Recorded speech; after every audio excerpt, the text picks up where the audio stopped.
Deyir, əgər şair olmaq istəmsə, o şair şeirindən deməsin günah olar.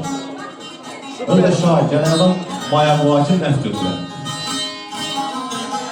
Mərdin qəzəbindən, kirindən qorxma, ustad. Yer havasını xahiş edirəm, qaraçım.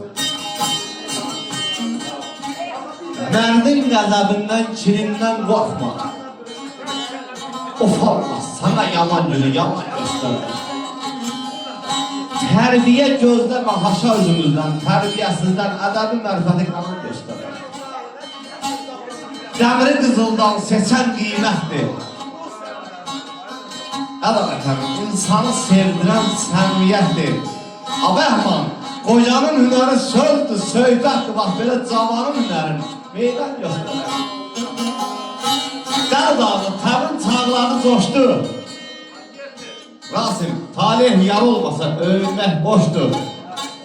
Kim sənə nə desə denən ki boşdur. Axırda hər şeyi zaman göstərir, zaman göstərir. Var usta. Mənim dəyərlərim oğullar oradadır, öpürəm mənim oğlum, var olasa mənim oğlum.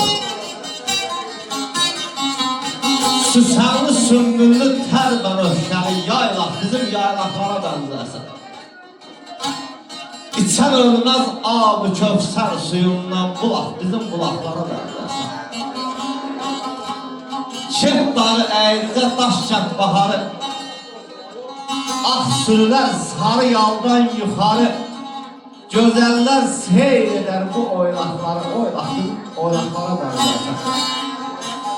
Aşıqalı deyən üç gözəl dərə, şəqayət baxışlı xoş gözəl dərə, Şeh dağı əyricə baş gözəl dərə, üşqar bizim üşqarlara bənzərsən. Buyur şair.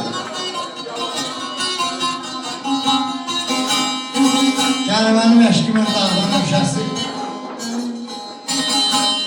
gəl mənim eşkimin dağbana öfşəsi, gəl bu çəmənzarda, gəz gözəl gözəl. Sinəmdən varağat töküldü yenə, eşkinlə yazdığım söz gözəl gözəl.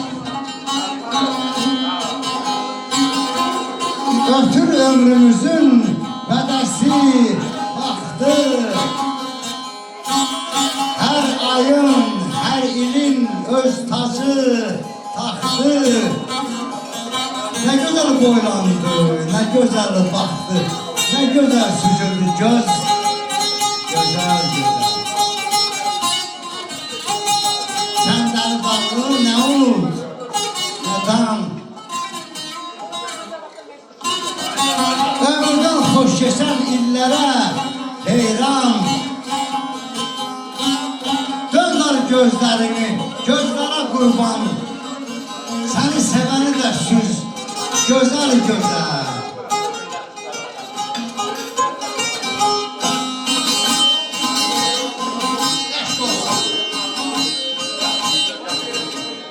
Allah dədə çəmkirə rəhmət edər.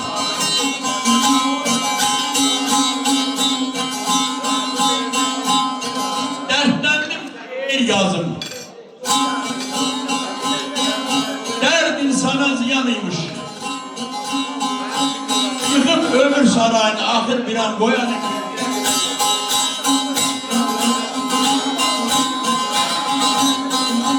İnsanın dünya elek. Onda gördüm bin bir kelek. Dost dediğim koca felek dimağdan soyanır. Dürüst çıkmır itibara, dostu hara, sitem hara. Görür zehirli şahmara bir amansız çayanır. Şemşir yazdım təsirli söz, kelime ləhtim mənası düz. Bu dünyadan doymayan göz, az ömürden doyanır.